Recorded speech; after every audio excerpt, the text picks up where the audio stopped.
que es los síntomas del aparato locomotor. En el aparato locomotor está integrado fundamentalmente por el sistema óseo, el sistema muscular y el sistema articular. Como ustedes ven, ¿no es cierto?, uno puede deducir perfectamente las manifestaciones en las cuales estos sistemas se pueden estar comprometidos o alterados. Naturalmente que en este sistema juega un rol importante todo lo que son la parte de traumatismos. Como, es como lógico de deducir, la gran mayoría de los traumatismos van a afectar alguno de estos sistemas o más de uno cuando se produce un trauma. Una contusión, ¿no es cierto?, una fractura generalmente compromete el sistema óseo, el muscular y el articular. Y sus manifestaciones, obviamente, que son también fácilmente deducibles. Allí vamos a tener fundamentalmente el dolor como un síntoma importante, los síntomas de inflamación local que acompañan el lugar donde se produjo este trauma, esta noxa, y además lo que se conoce con el nombre de impotencia funcional. La impotencia funcional es la incapacidad de hacer lo que ese sistema o esa parte, ese segmento de la anatomía tiene que hacer. Es decir, si yo con la mano, ¿no es cierto?, levanto un peso en condiciones normales, cuando tengo un trauma que me produce dolor, eh, obviamente que va a estar limitada esa capacidad funcional. Y además, ¿no es cierto?, por el tema de la inflamación y el dolor, el aumento de volumen, el edema local, ¿no es cierto?, que van a ser los síntomas que van a acompañar y van a ser propios del traumatismo. Ahora, obviamente hay una serie de enfermedades las cuales también se van a exteriorizar, se van a manifestar a través del compromiso del sistema locomotor.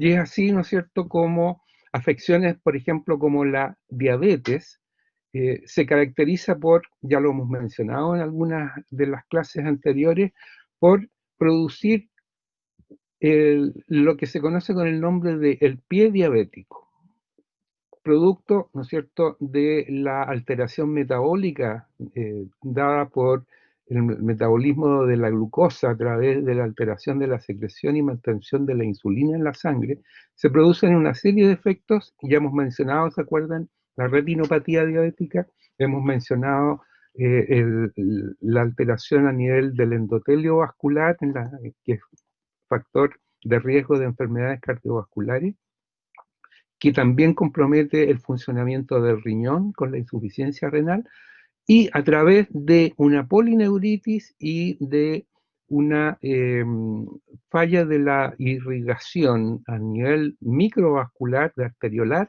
en la extremidad inferior, se produce una lesión que produce inicialmente una lesión de tipo ulcerosa y una necrosis a nivel de alguno de estos ortejos. Y esto es un síndrome que acompaña a la diabetes ya en la etapa de complicaciones, en diabetes ya tardía, en la cual generalmente es renuente el tratamiento y esto solamente se tiene que tratar a veces con resección. El ortejo, cuando está comprometido, se produce una amputación, después se produce, cuando la necrosis avanza, hay que hacer una resección transmetatarsiana, que se conoce con el nombre de la incisión a este nivel, después bajo la rodilla y finalmente sobre la rodilla, en forma sucesiva, porque la necrosis va avanzando y va progresando. Esto se conoce con el nombre de, ¿no es cierto?, como igual como cuando uno corta una cecina, porque va avanzando progresivamente en forma proximal. Otro de los síntomas habituales que vamos a encontrar en el aparato locomotor son las molestias de tipo secundarias a trastornos venosos.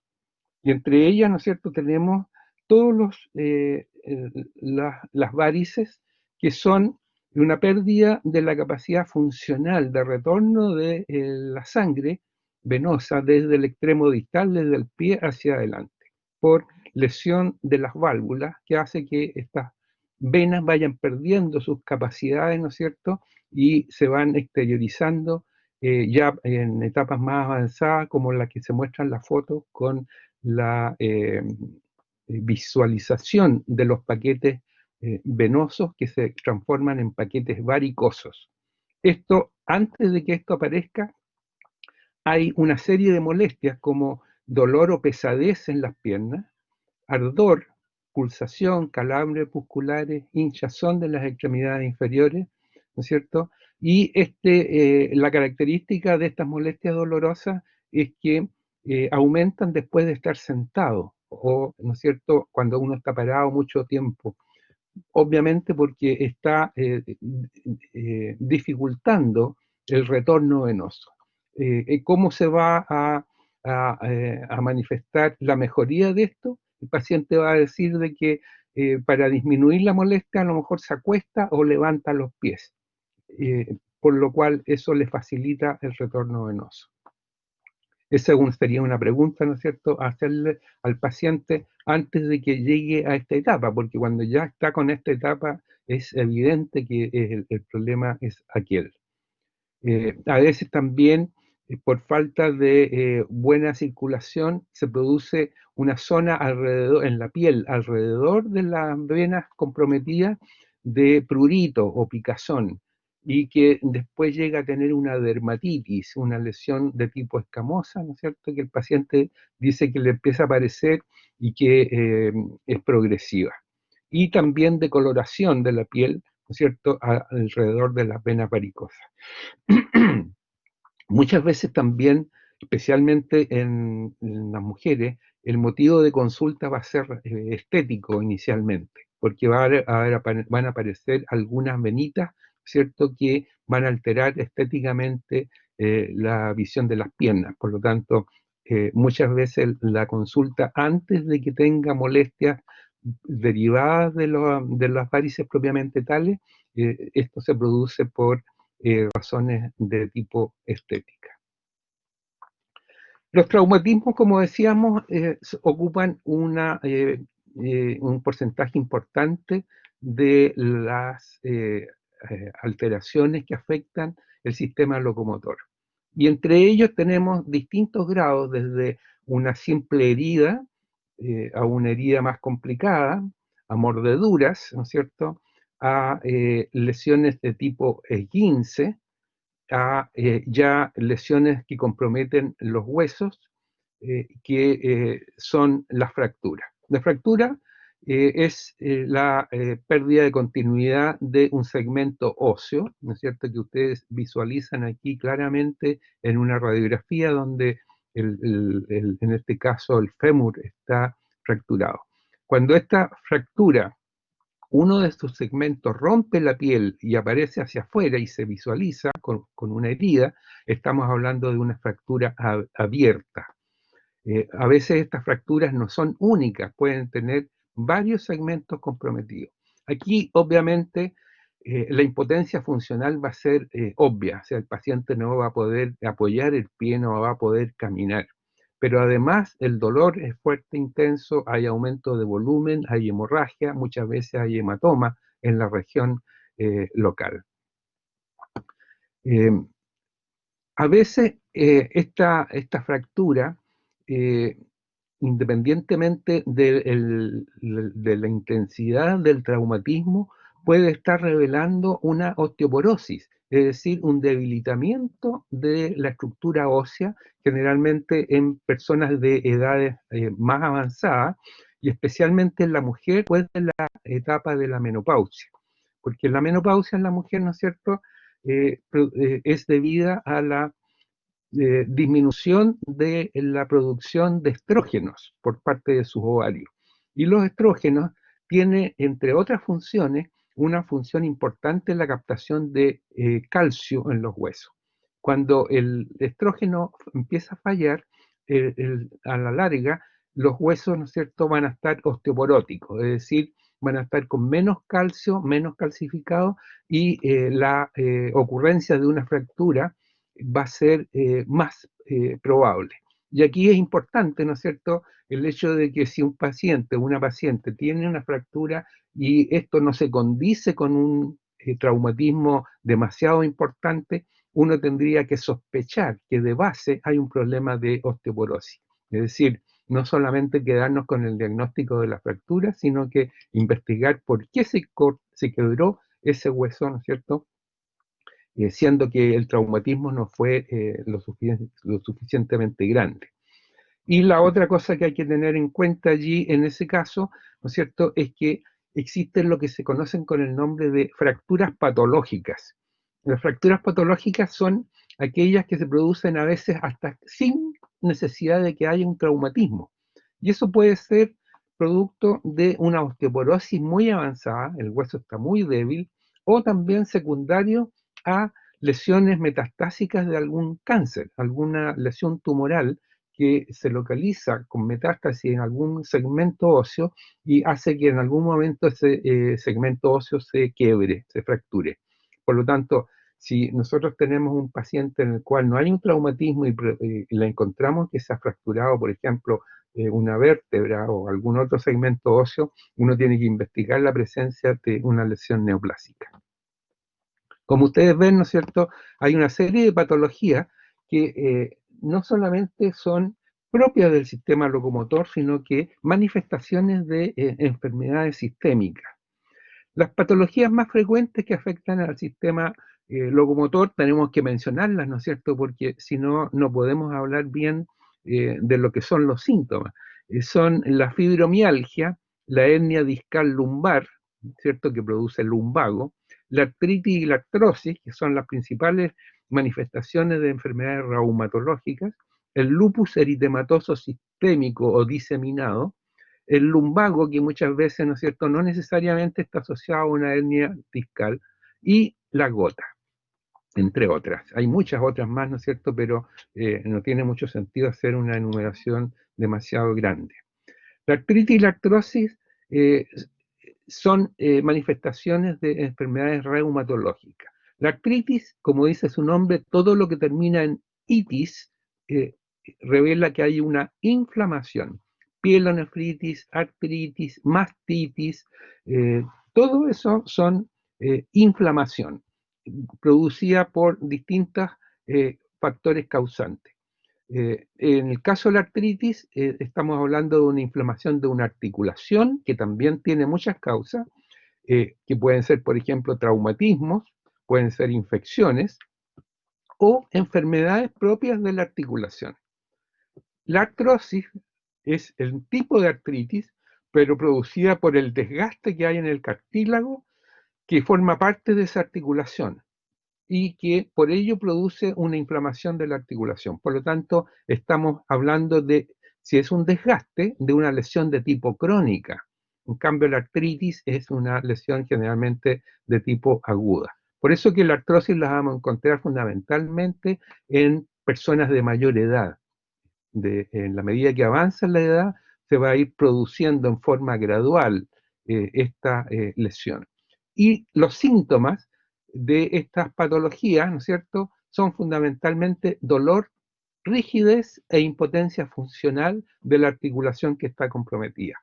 Por lo tanto, ¿qué le vamos a preguntar al paciente? O a lo mejor él nos va a llegar a consultar como motivo de consulta el dolor de una articulación, de la muñeca, del codo, de la rodilla.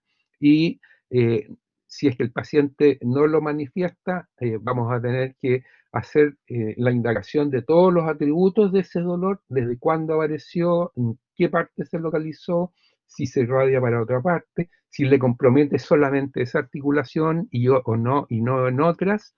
Puede ser que aparezca en una, pero con más tiempo, pero después empieza a aparecer también en otra, si se irradia, cómo se exterioriza, si tiene algún factor que la agrave. Por ejemplo, los pacientes generalmente hablan de que los dolores estos articulares aumentan con los cambios de clima.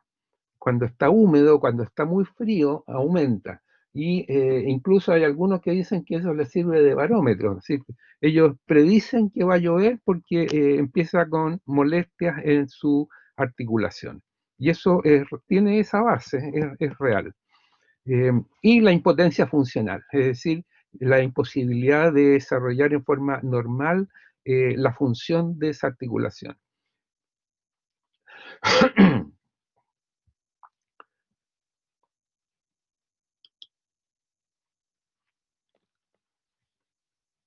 Estas consultas, ¿no es cierto?, por molestias dolorosas y pérdida de la función a nivel articular, junto con la cefalea, son una de las principales causas de consulta en reumatología y, por supuesto, que también en la atención primaria antes de derivarla al reumatólogo.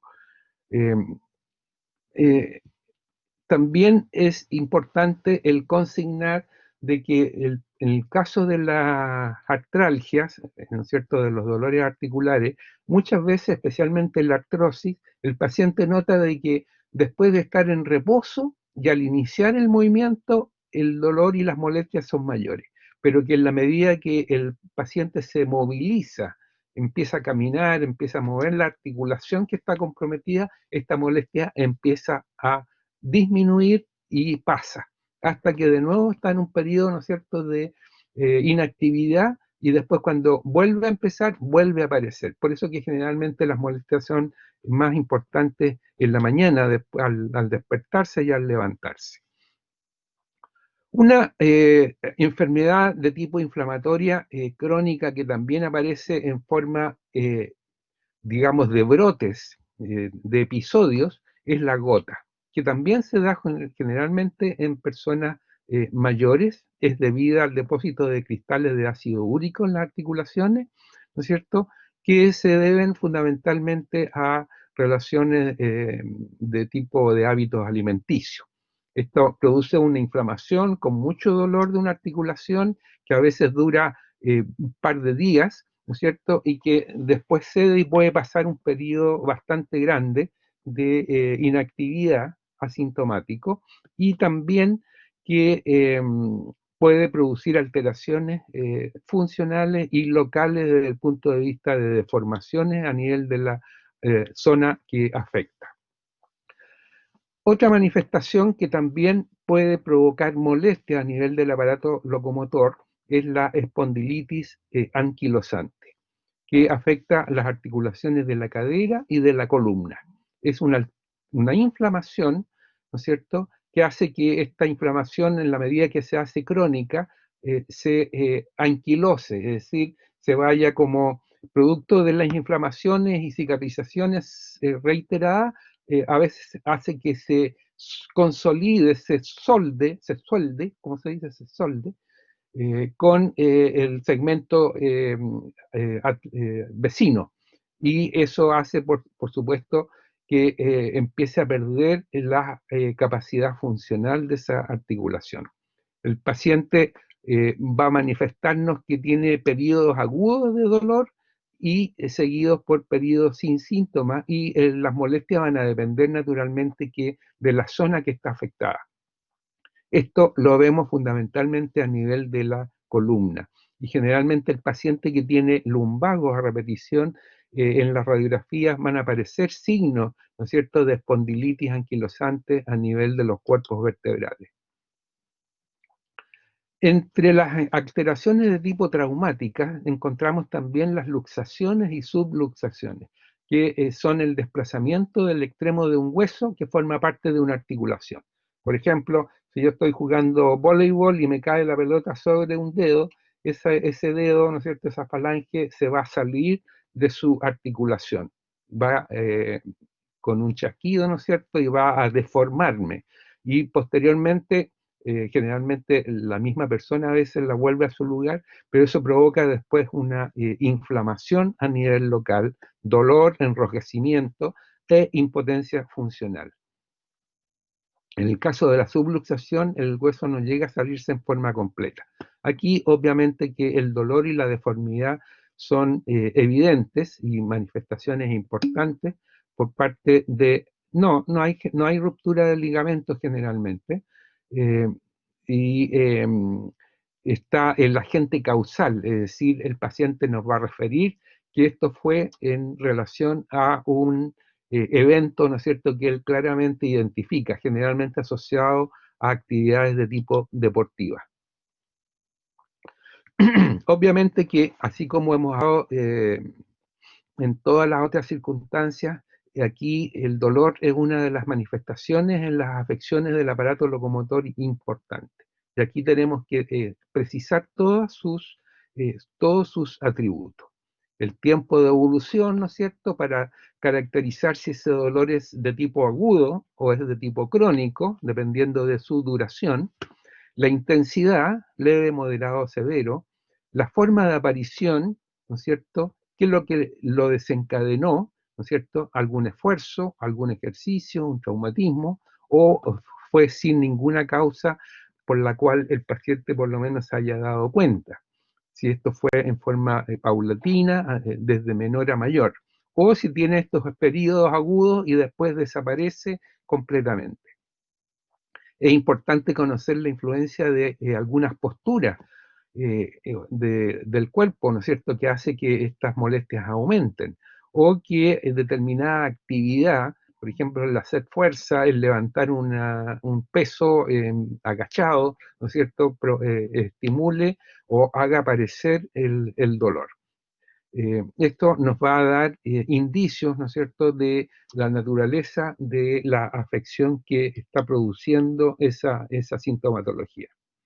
Si la irradiación del dolor es dermatómica, es decir, se afecta una determinada localización que está relacionada con un nervio periférico, ¿no es cierto?, nos va a poder sugerir una compresión o un daño radicular de ese nervio, ¿no es cierto?, y que probablemente va a haber otros trastornos neurológicos asociados. Es importante el hecho de consignar el efecto de los movimientos sobre el dolor, ¿cierto? Si el dolor calma con la inmovilización, ¿no es cierto?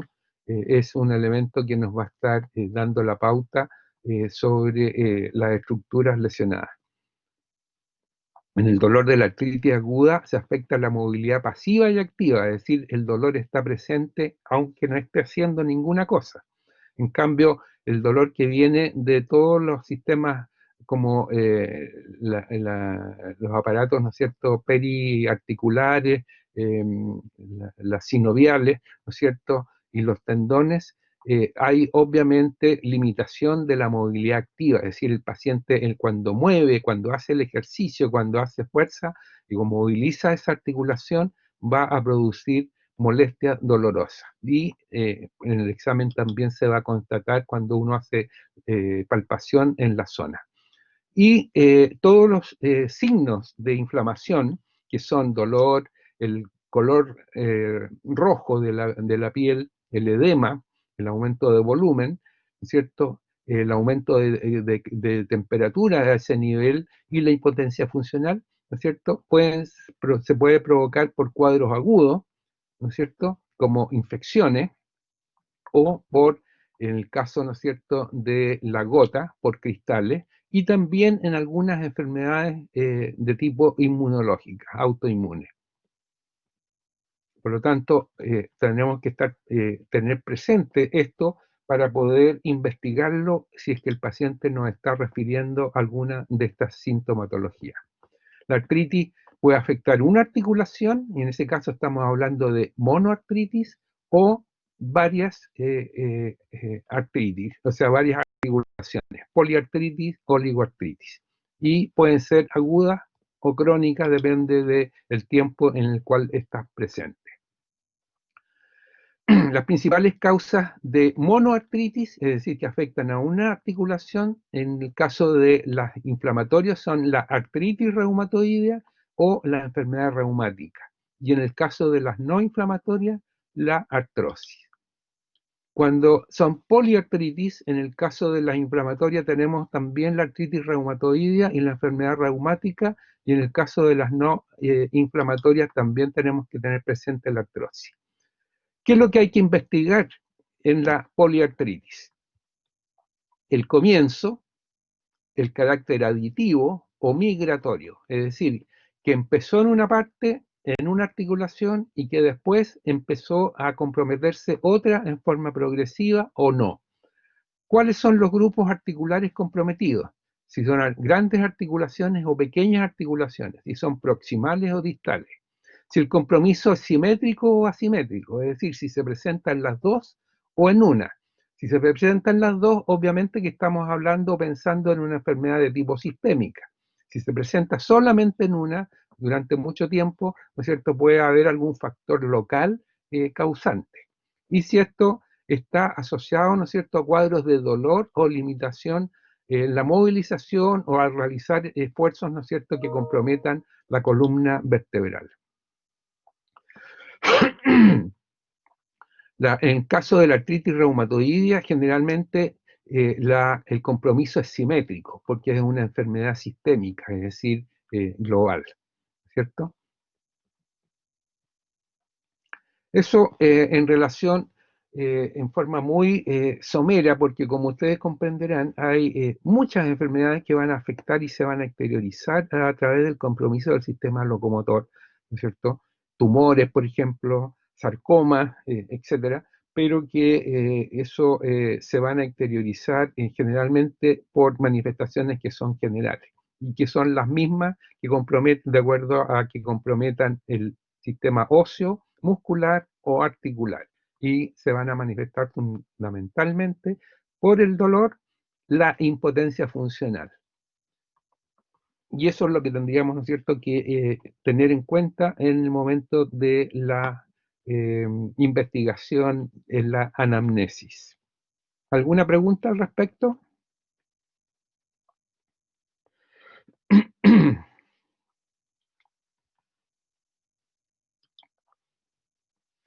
¿Alguna duda?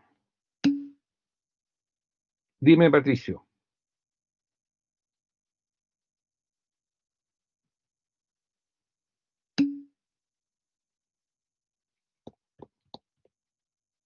Ok. Bueno, vamos ahora a ver un tema. Sí, hay luxaciones crónicas, ¿no es cierto?, cuando generalmente no son bien reducidas o no se reducen en forma inmediata y no se tratan después con inmovilización, puede dejar un daño articular que se transforme en en un problema crónico. ¿Qué cosa decías del pie diabético, Patricio?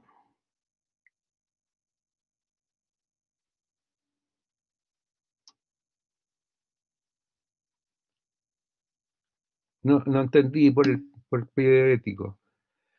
Frenar la necrosis. Generalmente la necrosis, ¿no es cierto?, es consecuencia del trastorno metabólico.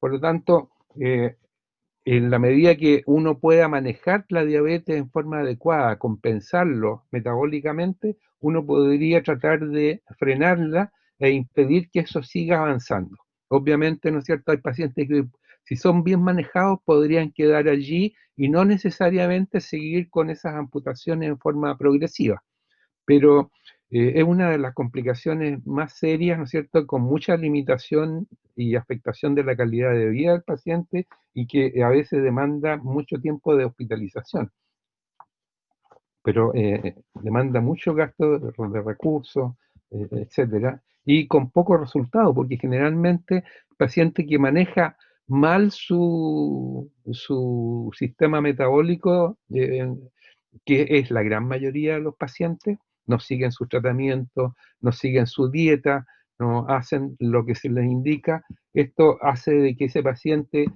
esté hospitalizado, se le cure su úlcera, se va a llevar a la casa, pase un mes o 2 meses y después vuelva y a veces aumentado, se infecta en la casa y es una situación bien complicada. ¿Alguna otra duda?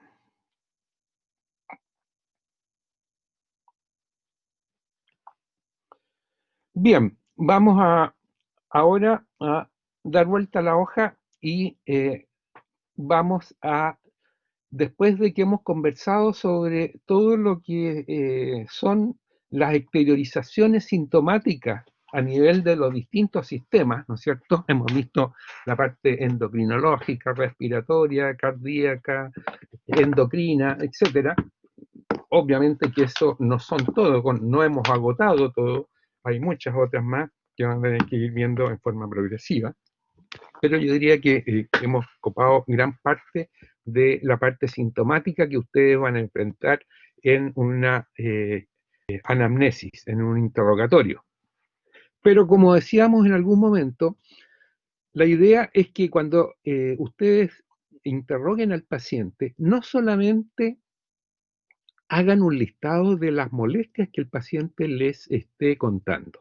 Es decir, la idea no es que hagan una recopilación de que y después al terminar la entrevista digan, el paciente tiene dolor de cabeza, tiene dolor de garganta, tiene tos, tiene dolor abdominal, tiene diarrea y tiene una úlcera o le molesta, ¿no es cierto?, una uña del pie. O sea, la idea es que nosotros, mediante un proceso de deducción, de análisis, de elucubración, de revisión de toda la parte sintomática, nosotros hagamos y nos orientemos a clasificar estas molestias que el paciente nos esté dando para situarlas a nivel de clasificar problemas que el paciente tiene.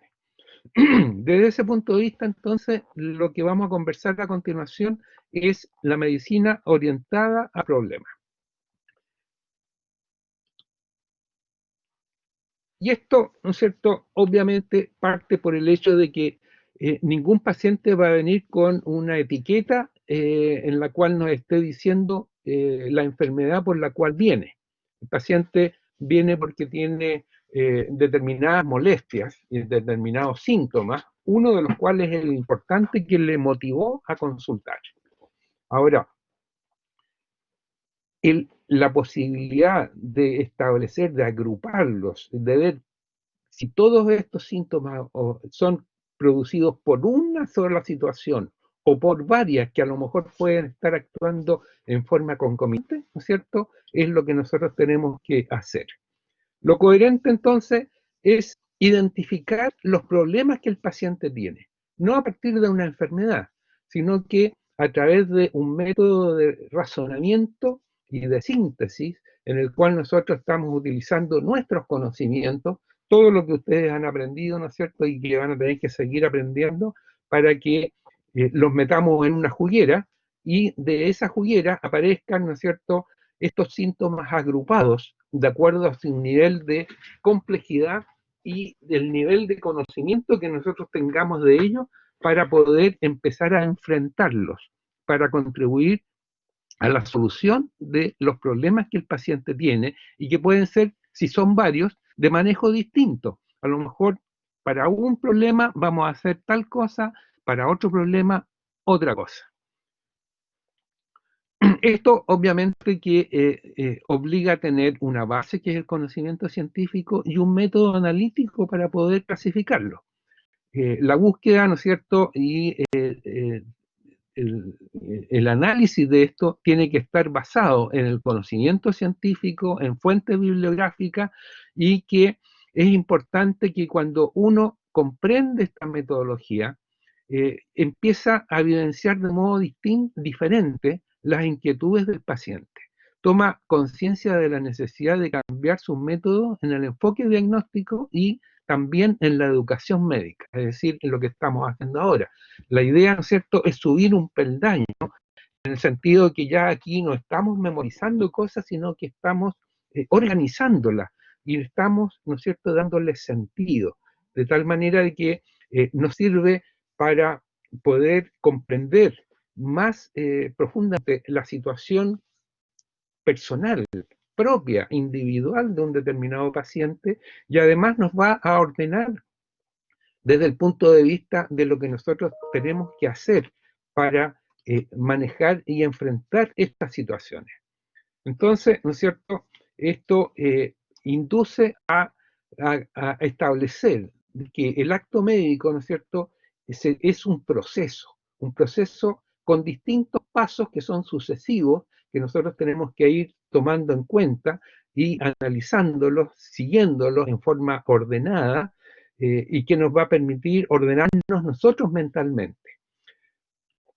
Al médico, identificar los problemas de salud que tiene un paciente, ¿no es cierto?, le permite seguir un camino racional para buscar la información teórica que necesite, la comprobación de ello para poder llegar a formular un diagnóstico, información que va a estar dada no solamente por la parte de la anamnesis, del interrogatorio, sino que por la información que nos van a aportar los exámenes físicos, los exámenes de laboratorio, que son pertinentes, pero también el examen físico, los hallazgos que nosotros vamos a ir a buscar de acuerdo a lo que nosotros logramos encontrar en el interrogatorio. Es decir, si nosotros en el interrogatorio, de acuerdo a lo que estábamos hablando recién, encontramos que el paciente tenía manifestaciones inflamatorias de una articulación, nosotros después vamos a ir a buscarlo dirigidamente en el examen físico para saber si esos signos inflamatorios están presentes y los vamos a visualizar y encontrar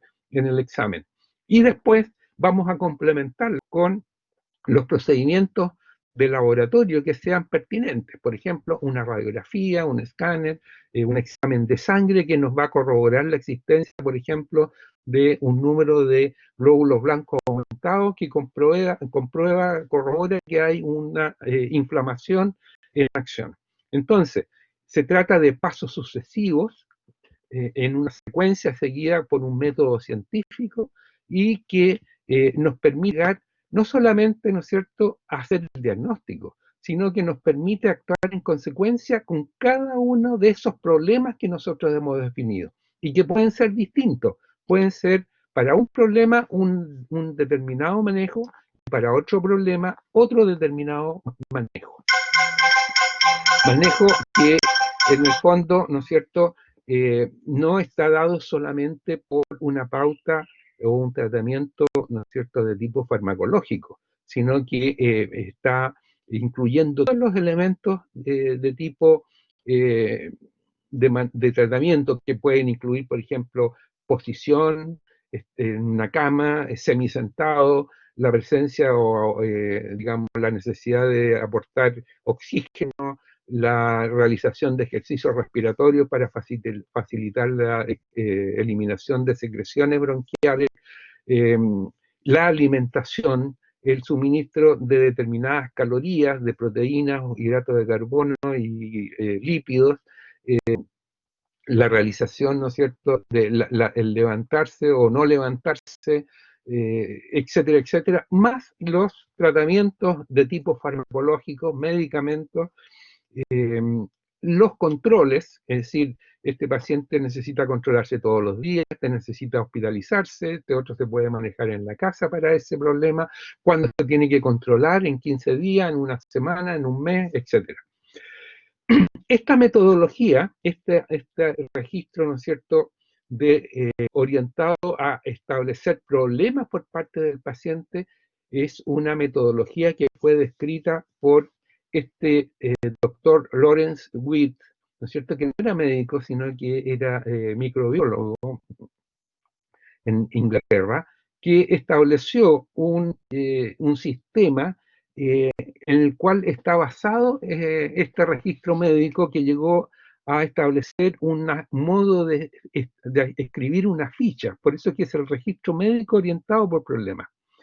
La asignatura que ustedes ven en tercer año, en el segundo semestre, a continuación de semiología, se llama medicina orientada a problemas. Y en el fondo, ¿no es cierto?, es ya profundizar en cada una de las principales patologías la forma en la cual uno tiene que orientarse para hacer la búsqueda del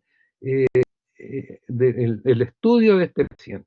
Y ustedes aquí tienen una referencia donde aparece este artículo para que, si alguien lo quiere leer, del año 1968.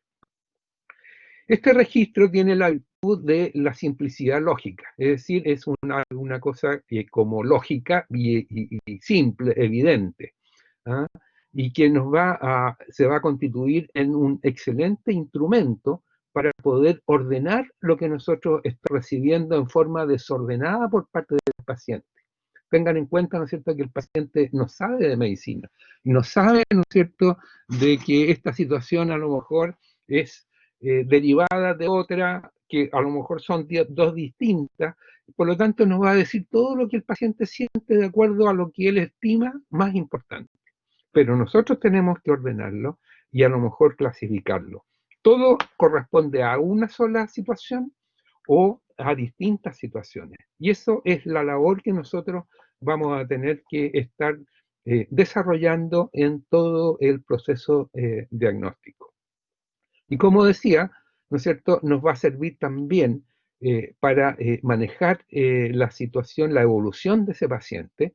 También contribuye mucho a lo que es la educación de ese paciente y de la familia, y también sirve como un método muy ordenado de estructurar una ficha clínica, porque si nosotros clasificamos y ordenamos los problemas del paciente en forma identificándolas, ¿no es cierto?, con número, con nombre, nos va a permitir hacer la evolución en el tiempo de ese paciente, y también va a facilitar que cuando llegue otro colega a hacerse cargo de ese paciente, va a saber claramente cuáles son los problemas que el paciente tiene y qué es lo que se ha hecho para enfrentar cada uno de ellos en forma separada. Por lo tanto, facilita mucho la comprensión y el manejo de ese paciente, incluso por eh, médicos, digamos, cuando no es uno solo el que sigue al paciente, como puede pasar, por ejemplo, en un paciente hospitalizado, que el médico tratante el fin de semana no está y ese paciente de repente tiene una complicación y llaman al médico de turno,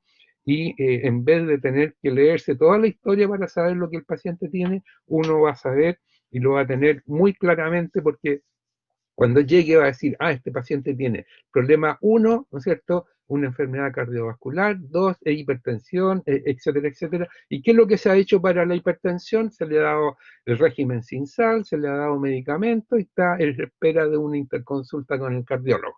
Y así, cada uno de los problemas por separado, el manejo y lo que se está haciendo. Este registro médico orientado por problemas tiene estos 4 principales elementos. La base de datos, que constituye toda la información que se va logrando desde el interrogatorio adelante, y que va recopilando datos del paciente. Todo lo que ustedes obtengan desde el punto de vista, ¿no es cierto?, de la anamnesis, los comentarios de ustedes, las impresiones, los exámenes de laboratorio, toda la información que aporta tanto el paciente como la familia o el acompañante, ¿no es cierto?, forman parte de la base de datos. Pero ese es un elemento. El segundo elemento es que en base a todo esto, el médico ha hecho una lista, una clasificación de los problemas del paciente. De esos problemas, para cada uno de ellos, sus respectivos planes de acción. Para el problema 1, esto y esto otro. Para el problema 2, esto y esto otro. Y posteriormente se complementa, ¿no es cierto?, con las notas y comentarios de la evolución cuando ese paciente está siendo controlado, ya sea en forma ambulatoria en una consulta o en un paciente hospitalizado en una cama en el hospital. Por lo tanto, el registro de médico, ¿no es cierto?, la ficha clínica con este sistema orientado por problemas, consta de la base de datos, la lista de problemas establecidos, ¿no es cierto?, que es, como les decía al principio, no es solamente la mera enumeración de síntomas, sino que es la agrupación de esos síntomas en distintos problemas, más lo que se está haciendo con el paciente. Viene a ser, ¿no es cierto?, la base de datos, la historia clínica, con información precisa que uno ha obtenido por la anamnesis y después con el examen físico. Aquí no se trata de establecer una base de datos absolutamente completa con todo, sino que definida y atingente, como hemos hablado en otros casos, ¿cierto? Si el paciente viene porque ayer se cayó y se fracturó, probablemente no nos va a interesar tanto, obviamente que igual hay que consignar algunos datos de la anamnesis remota, ¿no es cierto? Sino que lo que sucedió atingente a su traumatismo. Ahora, esta base de datos, ¿no es cierto?, va a depender de las circunstancias de la atención. Es distinto una base de datos de la atención primaria, donde tiene todos los antecedentes del paciente, de su familia, etcétera, ¿no es cierto?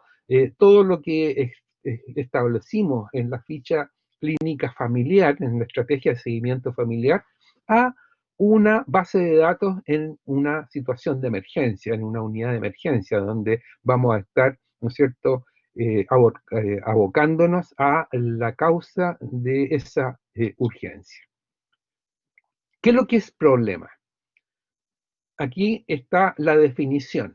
Problema es todo trastorno o proceso que puede ser orgánico, es decir, físico, puede ser mental, personal o social. ¿Se fijan?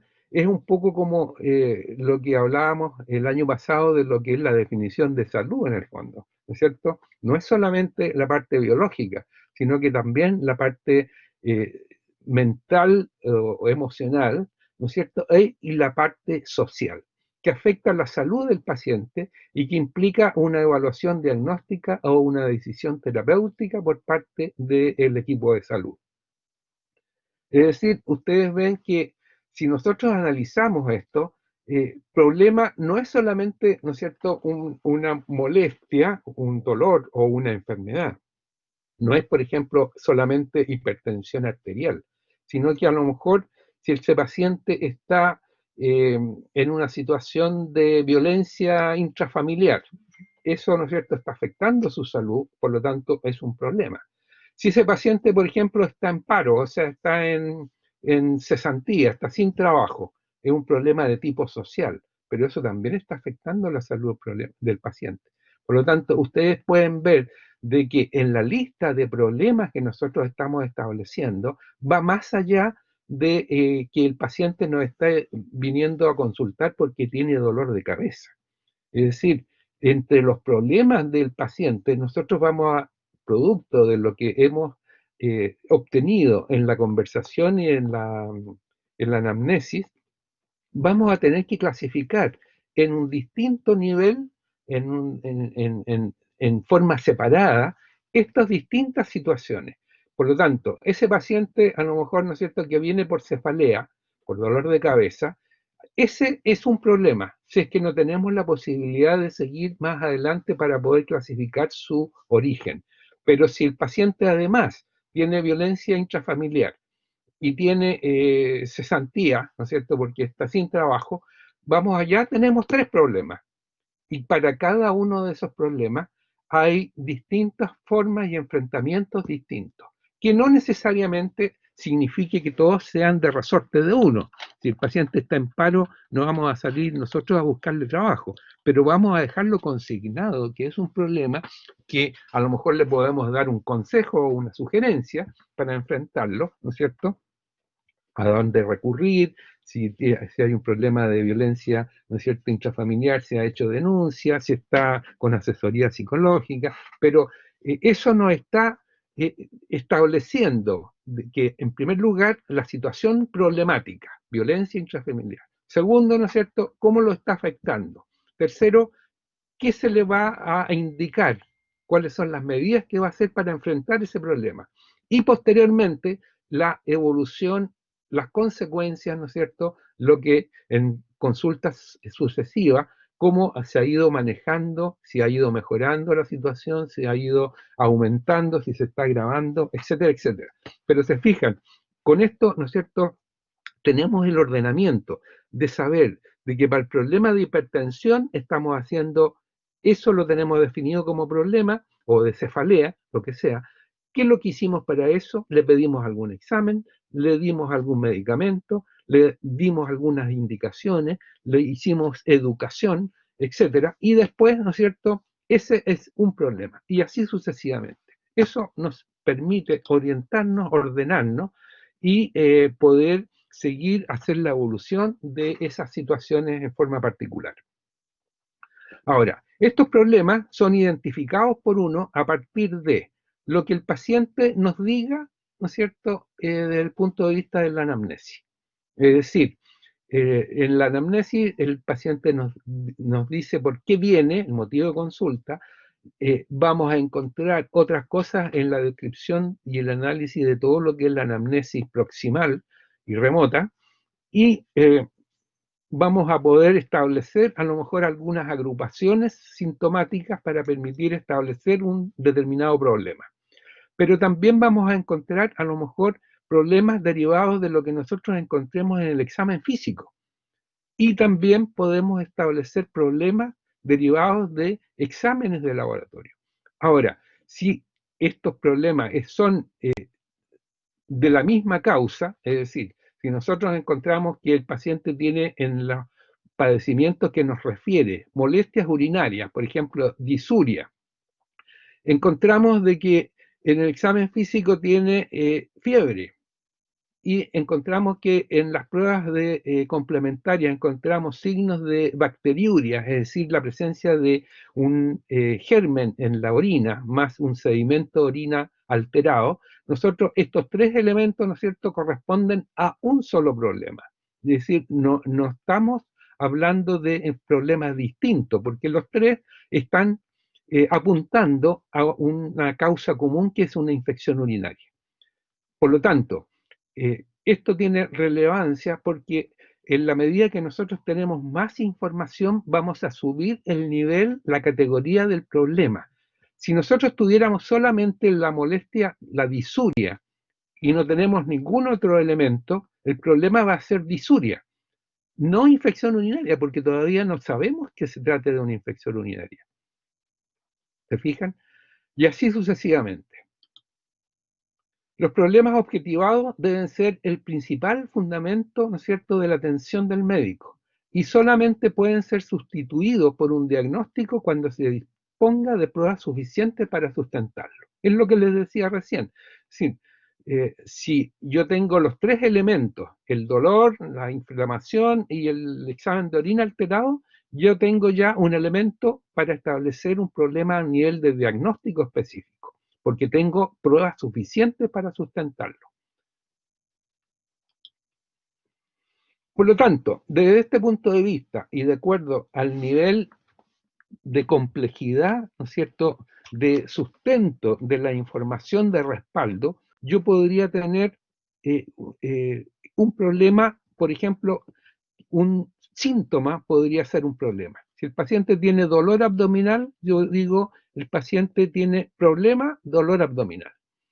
Puede ser un signo físico, ¿no es cierto? Por ejemplo, tener ictericia de escleras de la piel, ¿no es cierto?, coloración amarilla. Un síndrome.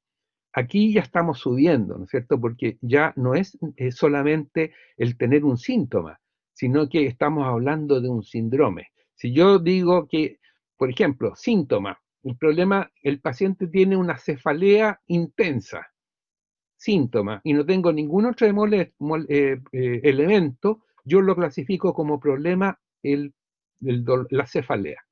Pero si además ese paciente tiene, además de la cefalea, tiene signo de Babinski, tiene hiperemesis explosiva, vómitos explosivos, y tiene rigidez de nuca como signo en el examen físico, yo voy a estar hablando de un síndrome meningio, ¿no es cierto? Por lo tanto, ya el problema no va a ser el dolor de cabeza, no va a ser la rigidez de nuca.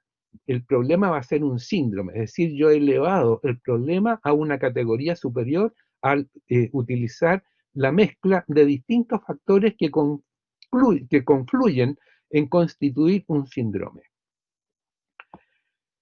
Un examen de laboratorio alterado también puede ser un problema. Por ejemplo, que aparezca en una radiografía un nódulo pulmonar, una coin lesion, una lesión como una moneda. Eso es un problema. No sé qué tipo de problema. no sé, ¿no es cierto?, si es un cáncer, si es una patología benigna, si es actual, que apareció recién, a lo mejor la tiene hace 20 años, no se había hecho una radiografía antes, ¿te fijas? Entonces, en la medida que no tengo más elementos, el problema va a ser el nódulo pulmonar. Pero si después de hacer los exámenes aparece que ese paciente, ese nódulo era un cáncer pulmonar, ya el problema no es el nódulo pulmonar, el problema es el cáncer pulmonar. Puede ser una enfermedad. Cuando ya tengo los elementos suficientes, ya no voy a estar hablando, ¿no es cierto?, de que el problema es una glicemia alta o cuerpos cetónicos en la orina. Ahí el problema es diabetes mellitus. ¿Se fija? Engloba a las otras alteraciones. Y como decíamos, puede ser también problemas de tipo mentales, psicológicos, problemas sociales, ¿no es cierto? Una situación de calle, un paciente que vive, que viene a consultar y le dice que vive debajo del puente, una situación de homeless, ¿no es cierto? Obviamente es un problema social, pero es un problema. No sé si queda suficientemente claro esto, ¿no es cierto?, como para poder seguir adelante. ¿Sí? Claro. Para que tengan en cuenta, ¿no es cierto?, de que es importante el nivel de precisión, en la medida que lo más básico, en el fondo, significa que nosotros estamos perdidos. Es decir, todavía no tenemos la menor idea de cuál es la situación del paciente. Si nosotros tenemos una enumeración de puros síntomas, en el fondo significa que no tenemos idea de lo que el paciente tiene. En los tiempos nuestros, nosotros hablábamos del síndrome de, ¿cómo se llama? Eh, Osram-Phillips. Osram-Phillips, el síndrome de Osram-Phillips. ¿Lo conoce alguno de ustedes?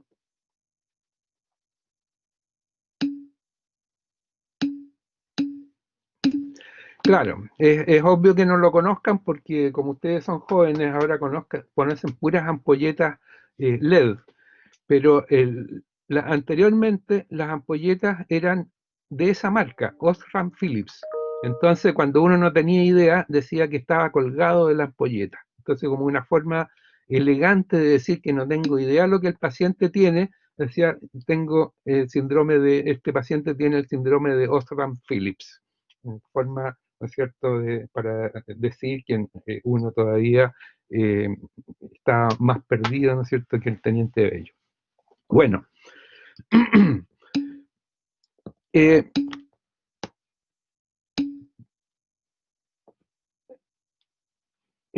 una de las premisas entonces, ¿no es cierto?, es para poder elaborar esta lista de problemas, es llevar cada problema a un nivel más alto de resolución diagnóstica con la evidencia que uno disponga en un determinado momento, que además esto es dinámico, es decir, va cambiando de día en día, porque lo que tenga el paciente hoy día, mañana puede aparecer una nueva molestia, que a lo mejor puede ser indicatoria de que esto nos dé claridad sobre la causa del paciente. Por lo tanto, esta elaboración de lista de problemas es esencialmente dinámica.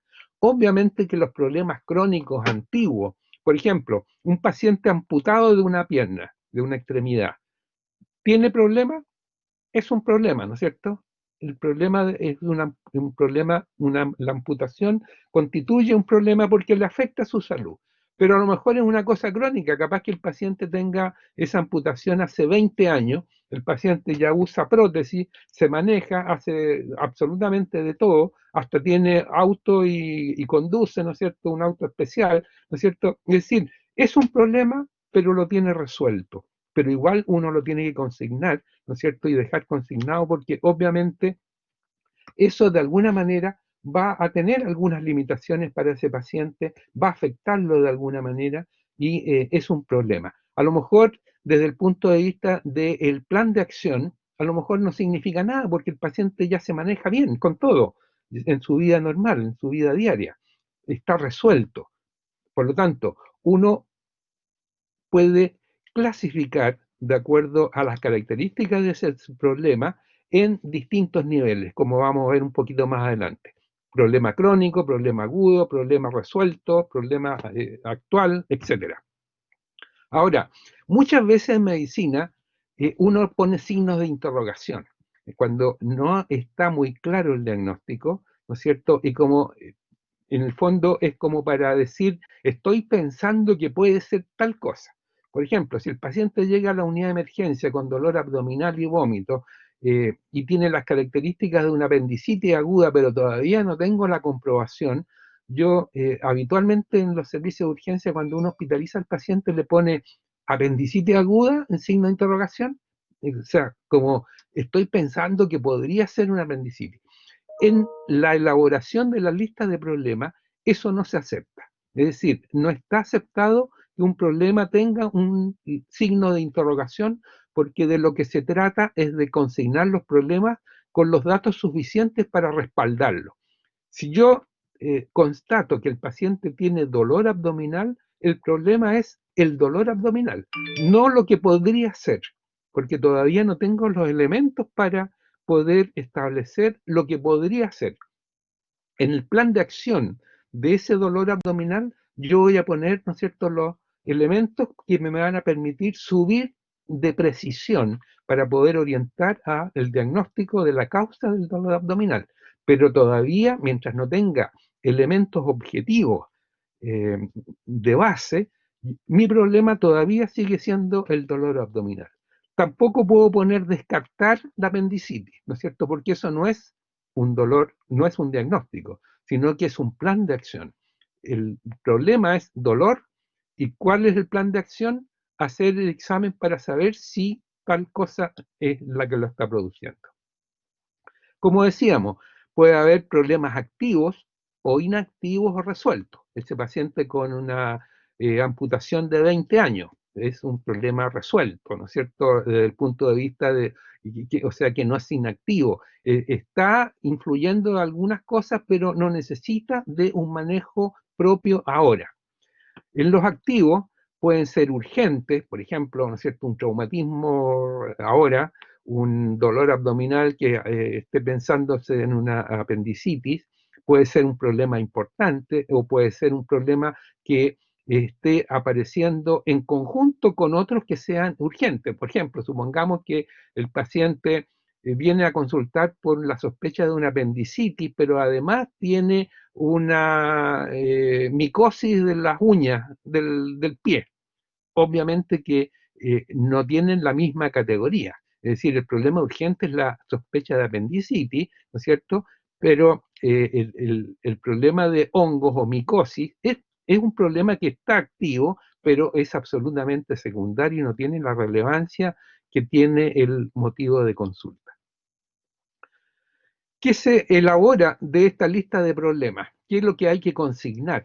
La fecha, el número, como para clasificarlo, el enunciado del problema, la flecha, ¿no es cierto?, cuando se requiere más estudios diagnósticos, la fecha en que se alcanza la resolución cuando esto es una cosa evolutiva y cuando los problemas son inactivos, es decir, no están vigentes. Como decíamos, esto es una situación dinámica que va cambiando a veces de día en día. Se pueden agregar problemas o se puede inactivar otro. Puede eliminarse uno porque sube de categoría, porque tengo un diagnóstico ya preciso. Por lo tanto, ya dejó de ser dolor abdominal. Con los exámenes llegué a la convicción de que el problema era una apendicitis aguda o era una pielonefritis. Por lo tanto, ya no voy a decir que el problema es el dolor abdominal o una orina turbia. El problema es que se trata de una pielonefritis aguda. Esto permite una visión global del paciente y obliga a ser riguroso en lo que uno está diciendo. Es decir, ¿no es cierto? No podemos decir el paciente tiene diabetes si todavía no tengo los fundamentos que me respaldan esa conclusión. Tengo que, todo lo que yo diga tiene que tener fundamentos, no solamente para mí, sino que para los demás, para que los elabore, los vea, por ejemplo, un colega, uno los presenta en una reunión clínica y que pueda permitir la evolución. Aquí hay una lista de problemas, por ejemplo, donde uno pudiera estar estableciendo el problema activo, ¿no es cierto?, de qué se trata, paciente de diabetes, la fecha, ¿no es cierto? Está con una enumeración para que uno después pueda decir al día siguiente, al control, la semana siguiente, uno, en relación al problema número 2, el paciente ha evolucionado mejor, me trae una, en este caso, ¿no es cierto?, el problema número 3 era una disfagia con esofagitis de reflujo. En relación al problema número 3, el paciente dice que se ha sentido mejor y me trae una endoscopía que revela que hay una esofagitis. ¿Te fijas? O sea, uno está refiriéndose en el control a un determinado problema.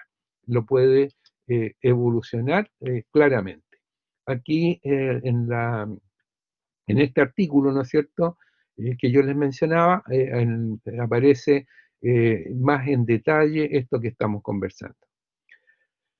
Después de tener establecido y enumerado los problemas y lo que nosotros queremos hacer, viene esto que se refiere a los planes de acción. Cada problema genera un plan de acción propio y para ello se elabora y se dispone de una hoja de trabajo en el cual uno establece qué es lo que quiere hacer. Y ese plan de acción puede ser de dos tipos, diagnóstico o terapéutico. Diagnóstico, si a mí me faltan elementos para precisar o para controlar la evolución. Si yo le voy a pedir exámenes, si le voy a hacer un procedimiento, si le voy a pedir una interconsulta, ¿no es cierto?, a un especialista distinto a mi especialidad. Yo soy cirujano, estoy viendo un paciente y tiene una anemia y quiero que la vea un hematólogo para que me dé su opinión sobre la causa de esa anemia. Entonces, el problema es anemia y el plan de acción, exámenes, un hemograma y interconsulta al hematólogo, es decir, plan de acción. Entonces me queda claro lo que yo hice y después voy a saber qué es lo que estaba pensando con ese paciente y si ese paciente lo ve otro colega, va a saber, el colega este estaba pensando, ¿no es cierto?, quería precisar la causa de la anemia y le pidió este examen, por eso me lo trae ahora, y le pidió una interconsulta al dermatólogo. Entonces, queda muy claro, muy preciso, lo cual sería muy distinto si yo en un paciente tengo solamente una recopilación de 5 o 6 diagnósticos y después 10 o 12 medidas en las cuales uno no sabe para qué tiene que empezar a deducir. Esto lo hizo parece que para esto, o está pensando, a lo mejor está pensando en tal cosa, por eso le pidió este examen. O sea, uno tiene que empezar a tratar de adivinar lo que el colega estaba haciendo. Aparte de esta parte diagnóstica, el plan de acción puede ser terapéutico, es decir, si junto con pedirle un examen y darle una interconsulta para el hematólogo, yo le estoy dando, por ejemplo, sulfato ferroso, fierro, le estoy haciendo un tratamiento. Por lo tanto, para ese problema que era la anemia, estoy haciendo este plan diagnóstico y este plan terapéutico. ¿Se fijan cómo esto va ordenando todo la acción? Va ordenando lo que yo estoy pensando y eso me sirve a mí y a los demás. Y me permite enfocar mucho más claramente la situación. Y desde el punto de vista de la evolución de ese paciente, obviamente que si yo estoy viendo al paciente cada 3 meses, cuando lo vean 3 meses después, no voy a acordarme claramente de qué es lo que yo estaba pensando y lo que hice. Entonces, me va a permitir hacer una evolución de ese caso individual en base a lo que son la S, los datos subjetivos, los datos objetivos, lo que es la apreciación mía, ¿no es cierto? Y planes nuevos de acción en esa nueva consulta. Esta simbología, ¿no es cierto?, mnemotécnica, nos está diciendo de que el paciente subjetivamente se siente mejor después de estos 4 meses, se le han pasado las molestias, los dolores son más esporádicos, son de menor intensidad, etc. En el examen físico, objetivamente, yo encuentro de que no tiene signos inflamatorios, ¿no es cierto? Y además me trae un examen de orina o examen de sangre en el cual se constata tal cosa, objetivo. Mi apreciación es que el paciente ha ido evolucionando bien, se siente mejor, complementado por los exámenes, ¿cierto? Se nota más activo, más contento, etcétera, etcétera. ¿Cuál es mi plan de acción nuevo? voy a mantener este tratamiento, le voy a disminuir la dosis, le voy a pedir un nuevo examen para control en 4 meses más. ¿Te fijas? Datos subjetivos, objetivos, apreciación y planes subjetivos, planes de acción nuevos. Esto constituye la evolución. Aquí hay ejemplos, ¿no es cierto?, que están apuntando a lo mismo. Se fijan que este sistema orientado a problemas te permite orientarte, ordenarse, ya hacer una cosa como mucho más metódica, ya no es una cosa al lote. Tiene la ventaja de que no solamente afecta problemas biológicos, tal como hemos hablado, ¿no es cierto?, en otras ocasiones, y el primer semestre ya no es solamente el aspecto osleriano, ¿no es cierto?, preocupado solamente de la medicina física, biológica, sino que también aspectos mentales y sociales. Porque aquí en los problemas hemos hablado como ejemplo solamente el dolor abdominal, la molestia urinaria, un síndrome meningio, pero también pueden ser problemas psicológicos. El paciente tiene problemas de angustia, dolor, dificultad, ¿no es cierto?, para dormir, tiene ansiedad, está con una serie de molestias, ¿no es cierto?, de tipo mentales. Y hemos mencionado también las sociales. Exige comprensión cabal de la situación del paciente para identificar los problemas. No es solamente la enumeración, una mera digamos, constatación de síntomas. Mejora la lógica del razonamiento clínico, que es lo que vamos a hablar a continuación para terminar en la última presentación sobre el razonamiento médico.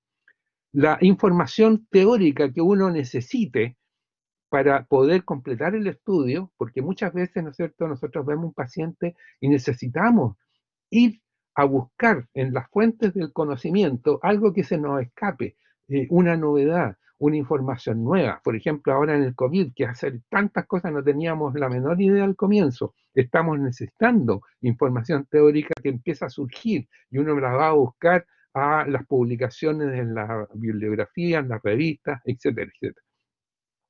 Facilita la recolección de datos por el trabajo de investigación. Obviamente, si yo tengo, ¿no es cierto?, todos los pacientes con la información ordenada de esta manera, cuando yo quiera hacer un análisis de lo que es el manejo de una determinada patología, va a ser muy fácil, porque voy a saber la evolución de esa situación, cómo afecta a los distintos pacientes, cómo evoluciona, cómo se manejaron, a qué tratamiento respondió, etcétera, etcétera. Y también, ¿no es cierto?, para hacer auditorías. Es decir, si hay algún caso en los cuales el manejo no fue el adecuado, si el paciente tuvo una complicación, ¿no es cierto?, se esté sospechando de que podría haberse mejorado o manejado de mejor forma, de otra forma, ¿no es cierto?, esto va a poder facilitar las cosas porque la toma de decisiones, a lo mejor estos planes de acción no fueron los más adecuados, o a lo mejor la constatación de estos problemas no era el que el paciente realmente tenía y hubo una desviación, ¿no es cierto?, un problema de comprensión que hizo de que el plan de acción fuera distinto a lo que el paciente necesitaba. Es decir, también permite el tema de las auditorías clínicas o las auditorías médicas. Impulsa a obtener los datos del paciente con minuciosidad, con veracidad y con precisión, ¿no es cierto? Porque solamente con ello vamos a poder hacer un análisis y una síntesis. Es decir, no podemos quedarnos con que el paciente nos diga, tengo cefalea. Tenemos que comprobar que la tenga, tenemos que precisar dónde, qué características tiene, ¿no es cierto?, para poder llegar a tener la suficiente capacidad de analizarlo y establecerlo solamente como una cefalea o en un nivel superior de problema. Y también facilita el trabajo interdisciplinario. Es decir, si yo tengo esto claro, tengo claro los planes de acción, estos van a ser también claros para el resto del equipo. Y el paciente, si es visto por el kinesiólogo va a saber, el doctor está pensando en esto, por eso me pidió este procedimiento kinésico, ¿no es cierto? Y que porque está pensando, sabe claramente, ¿no es cierto?, lo que el paciente, el médico está eh, tratando de obtener en el manejo de ese paciente. Igual la nutricionista, el químico farmacéutico, la enfermera, es decir, todo el resto del equipo va a estar informado en forma mucho más precisa con este tipo de información. Preguntas, dudas.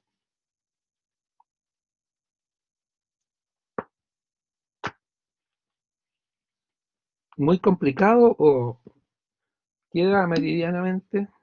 Muy bien, muy claro, Matías. Qué bueno. La cosa es practicarlo, ¿ah? Porque estas cosas, ¿no es cierto? Yo las transmito, pero muchas veces veo que como no es una metodología que eh, o sea, que en el fondo después se va perdiendo. Si ustedes llegan al hospital cuando estén en cuarto año y ven que el resto del equipo no hace esto, ustedes no lo van a hacer. Por lo tanto, esto se va a perder. En el fondo, ¿no es cierto? Este es un ordenamiento, ¿no es cierto? Que ojalá que lo puedan practicar, que lo puedan desarrollar y lo hagan un hábito, es decir, una forma de hacer las cosas aunque los demás no las hagan. Y para terminar, la última parte, ¿no es cierto?, de nuestras clases teóricas de este semestre, eh, en el fondo, ¿no es cierto?, complemento, y de ya como en el tema de los problemas, ¿no es cierto?, es como una etapa superior de análisis. Quiero comentarles esto de lo que significa el proceso de toma de decisiones y el tema de razonamiento clínico. Todo esto orientado a establecer los problemas que el paciente tiene. Y en la medida, ¿no es cierto?, de que obviamente uno vaya teniendo a lo largo de su trayectoria profesional más experiencia, esto va a pesar en forma importante en la toma de decisiones. En este momento, ¿no es cierto?, que ustedes están recién empezando, no tienen ninguna experiencia, obviamente que va a, va a descansar solamente en lo que ustedes conocen desde el punto de vista de lo que es el conocimiento, es decir, de la parte de lo que han estudiado. Pero obviamente que el conocimiento más la experiencia va a facilitar una toma de decisiones más acertada.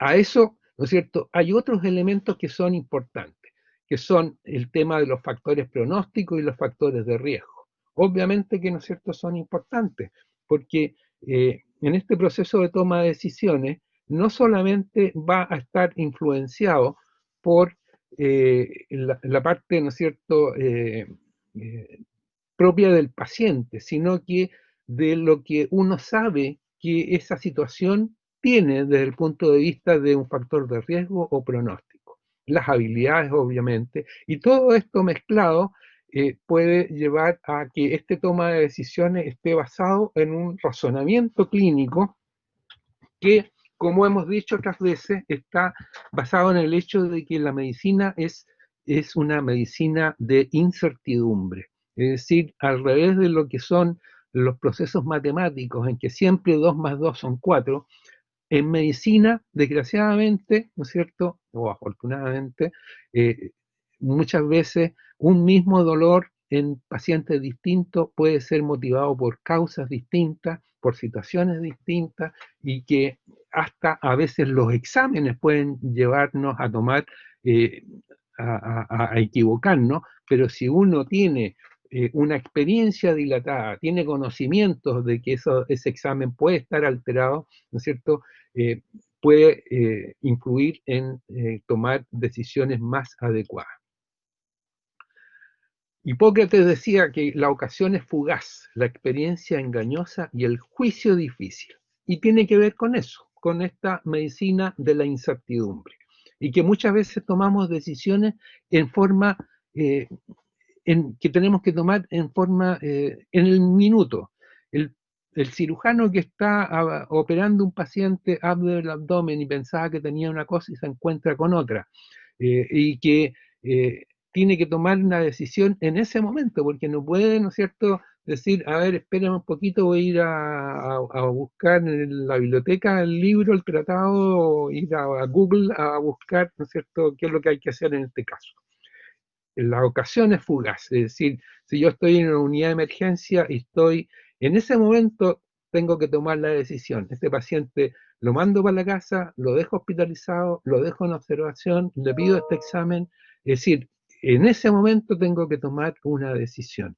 Y el problema, ¿no es cierto?, es que a nosotros nos van a evaluar por esas decisiones que nosotros tomemos.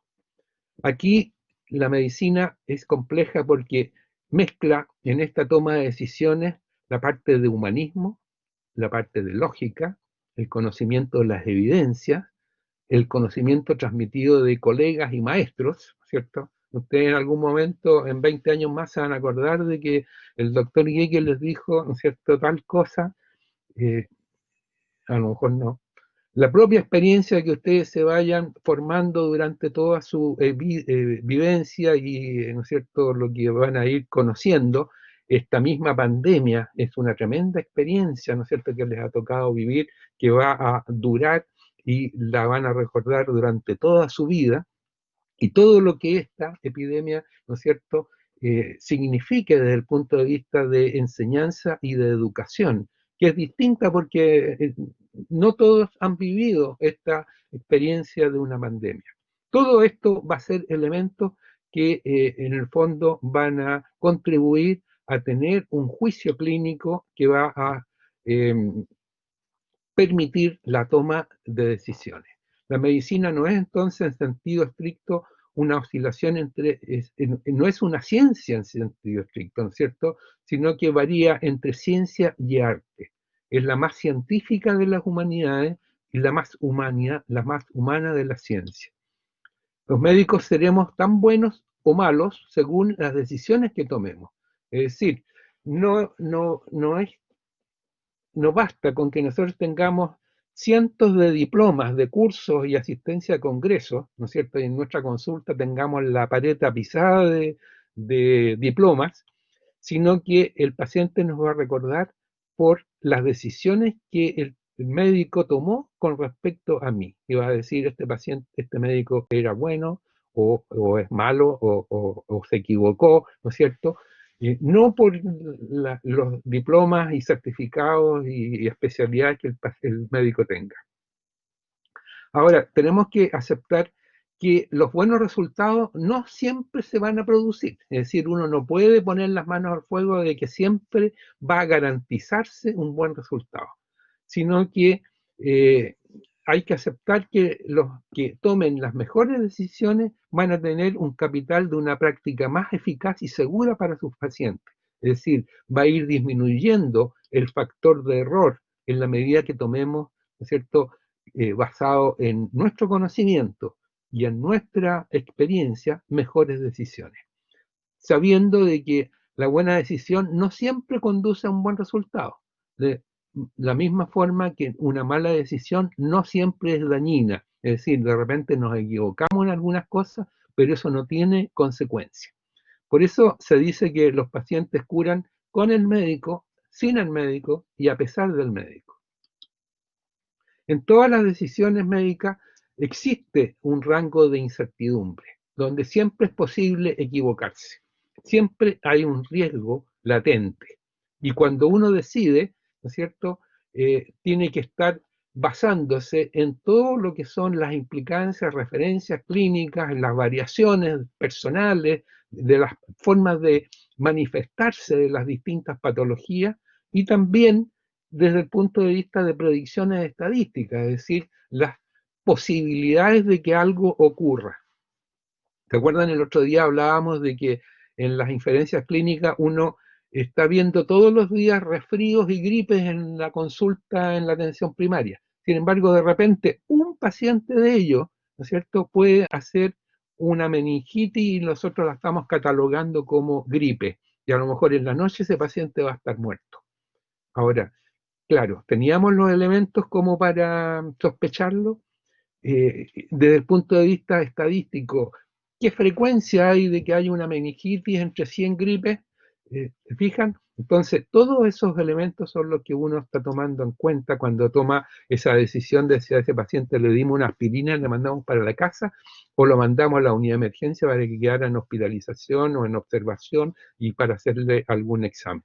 De allí que tiene que ver todo lo que es esto de cálculo de probabilidades, que aquí yo se los menciona, porque obviamente que puede cuantificar la incertidumbre. Si una patología es muy rara, ¿no es cierto?, probablemente no vamos a pensar en ella, o no la vamos a tener en cuenta. O a lo mejor sí la tenemos en cuenta, pero lo vamos a poner a la cola de 20 otros diagnósticos que son más probables. Si el paciente, ¿no es cierto?, estamos viendo, lo más probable es que no vayamos a sospechar inmediatamente de un dengue, porque es una enfermedad tropical que no es endémica, no está presente, por lo tanto no la vamos a tener presente. Pero si hay algunos otros elementos, el paciente me dice, no, yo vengo de Brasil, estuve de vacaciones, estuve en Isla de Pascua, ¿no es cierto?, donde de repente hay focos de dengue, uno tendría algún elemento mayor para que dentro de las probabilidades estadísticas esa fiebre pudiera ser motivada por una enfermedad de tipo tropical. Y allí está todo esto que yo les menciono acá del cálculo de probabilidades, que obviamente juegan un rol en la toma de decisiones. Uno está considerando lo que son las probabilidades cuando está tomando una decisión. También los factores pronósticos, donde toda actividad clínica está fundamentada en tres elementos: lo que es el juicio diagnóstico, lo que es el pronóstico, lo que yo espero que la forma que ese paciente evolucione, y lo que es el manejo, el tratamiento. Y estas tres actividades están basadas en estudios probabilísticos.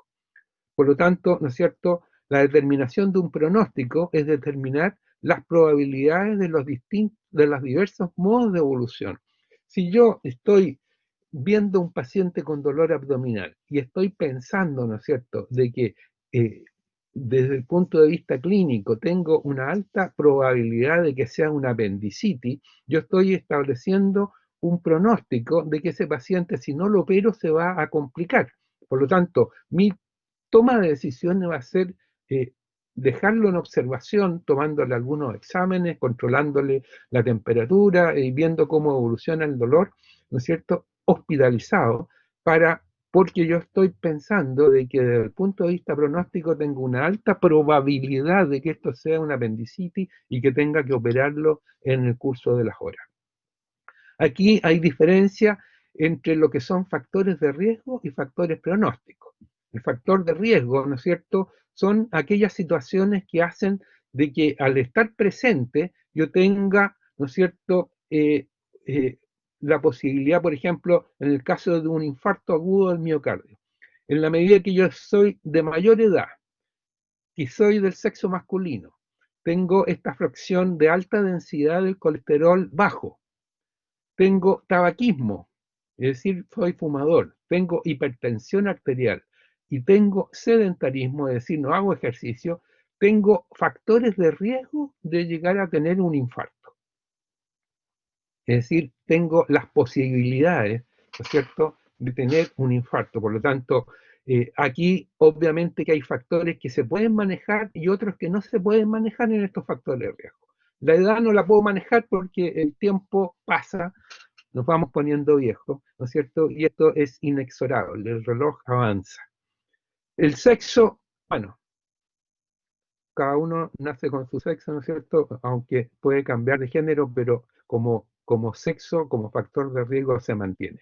Pero en el caso del manejo del colesterol, el HDL bajo y el LDL, la fracción de alta densidad, low density, ¿no es cierto?, sí que lo puedo manejar yo con el manejo adecuado, ¿no es cierto?, de mi dieta, o con un tratamiento, ¿no es cierto?, con elementos que bajen el colesterol malo, las estatinas.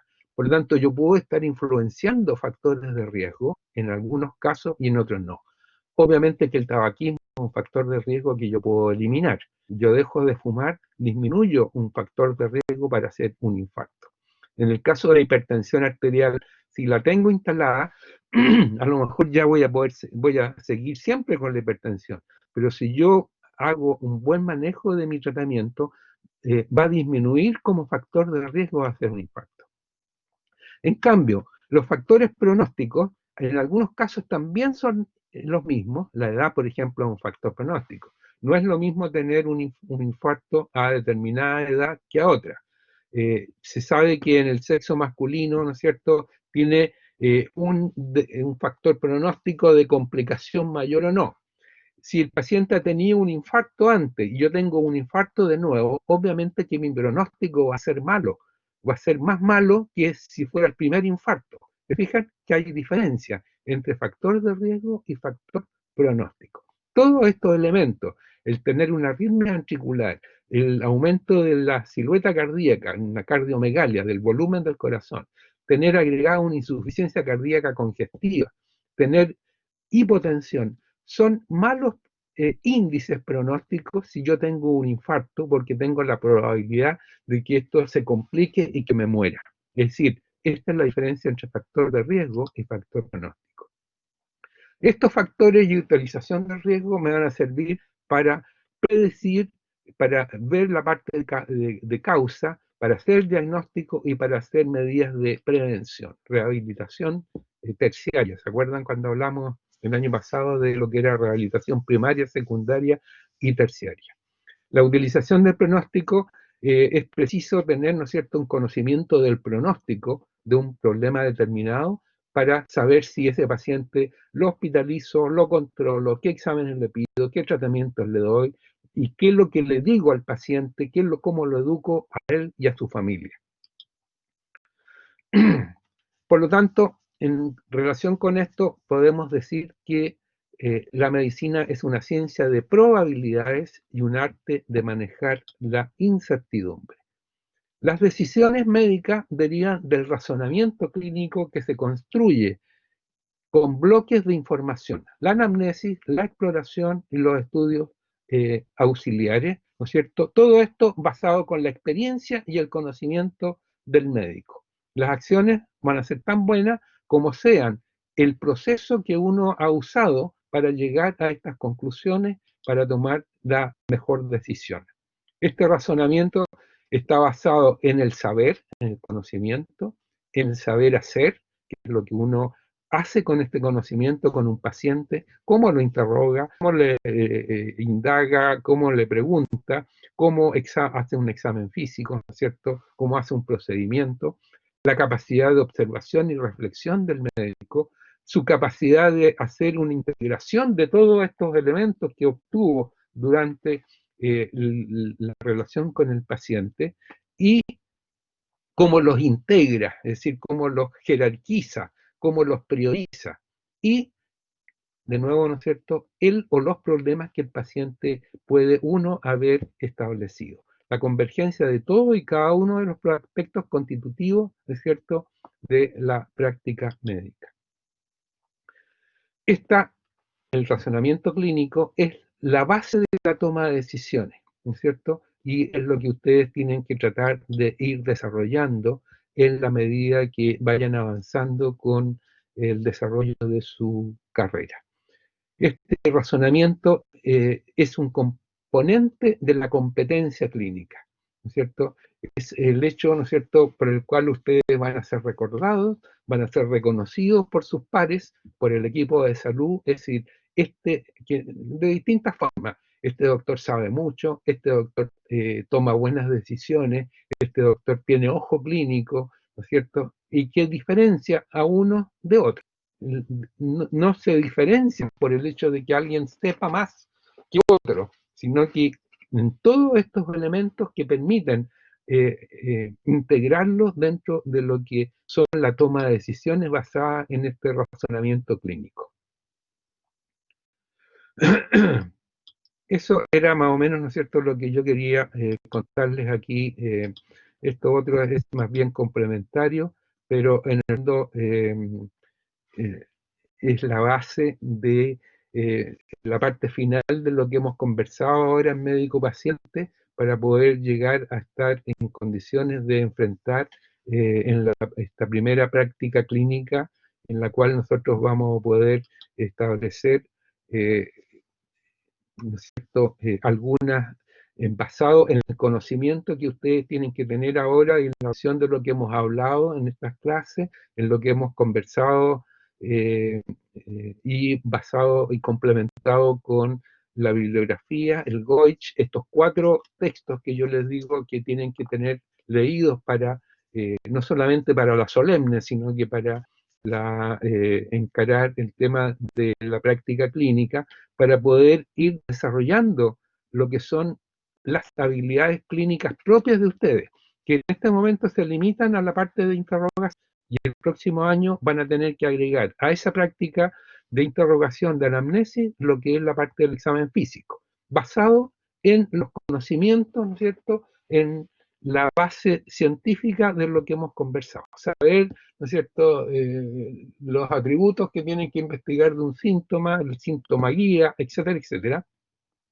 basado en las características individuales de cada uno de ustedes y del desarrollo de habilidades técnicas para poder desarrollar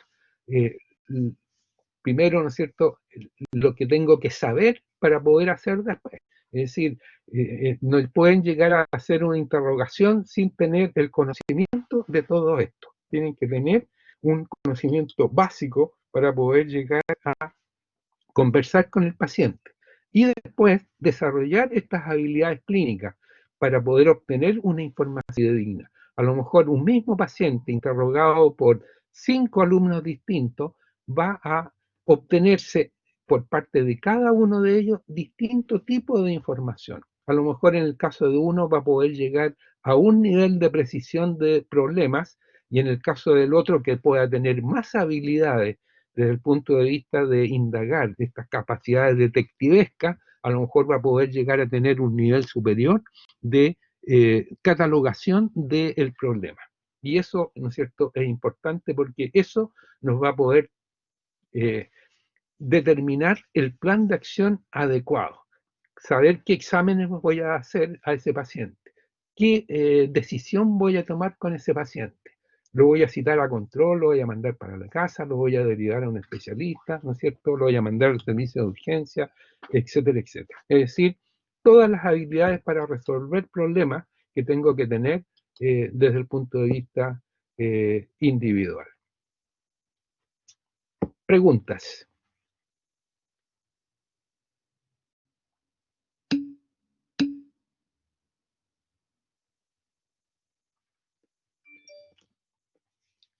A ver, voy a revisar el de las presentaciones por si falta alguna o si están todas. Y la otra pregunta no alcancé a ver. Alguien me estaba preguntando otra cosa más. ¿Puedes decirme mejor porque a veces sale en forma muy fugaz aquí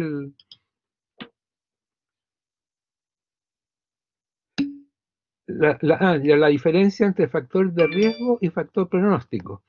El factor de riesgo, ¿no es cierto?, es elementos en los cuales yo puedo establecer la probabilidad de que uno pueda desarrollar, por ejemplo, una determinada afección. Por ejemplo, en el caso del ejemplo del infarto. Si yo es distinto, ¿no es cierto?, que fume o no fume, porque si yo fumo, tengo un factor de riesgo de hacer el infarto. En cambio, el factor pronóstico me habla de lo que yo espero en la evolución de ese infarto.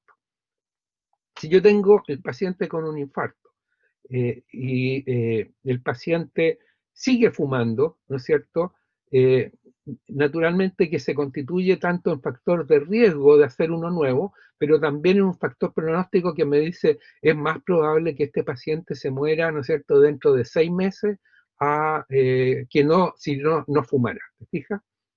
El factor pronóstico me está diciendo un poco lo que yo espero que ese paciente vaya a desarrollar en el futuro en relación a su patología. Un factor pronóstico, por ejemplo, podría ser un paciente que está con un cáncer y la familia me dice, doctor, ¿cuánto tiempo le queda? Que es lo habitual. O el mismo paciente me puede preguntar, ¿cuánto tiempo me queda de vida? El factor pronóstico va a estar influenciado por una serie de elementos.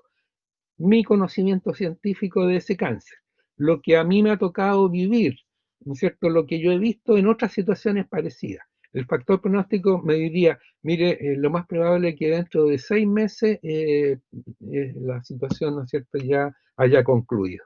es decir, factor pronóstico. Ahí yo estoy haciendo una predicción, una especie de como de horóscopo de lo que va a pasar en el futuro. En cambio, en los factores de riesgo son aquellos elementos que posibilitan, ¿no es cierto?, que yo haga o no haga una determinada afección. Si yo fumo, si yo tengo el colesterol alto, si no hago ejercicio, si como muchas grasas, frituras, ¿no es cierto?, etcétera, estoy acumulando factores de riesgo para hacer una enfermedad. Esa es la diferencia. ¿Se entendió, Daniela?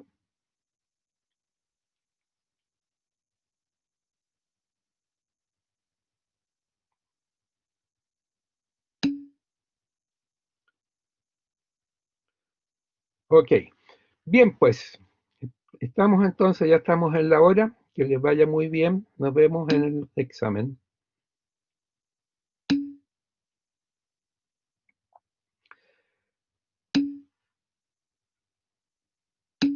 No, en el examen, en una historia clínica, aunque sea estandarizada, uno igual puede ponerla, ¿no es cierto?, de tal manera de que uno puede basarse en una ficha clínica orientada a problemas.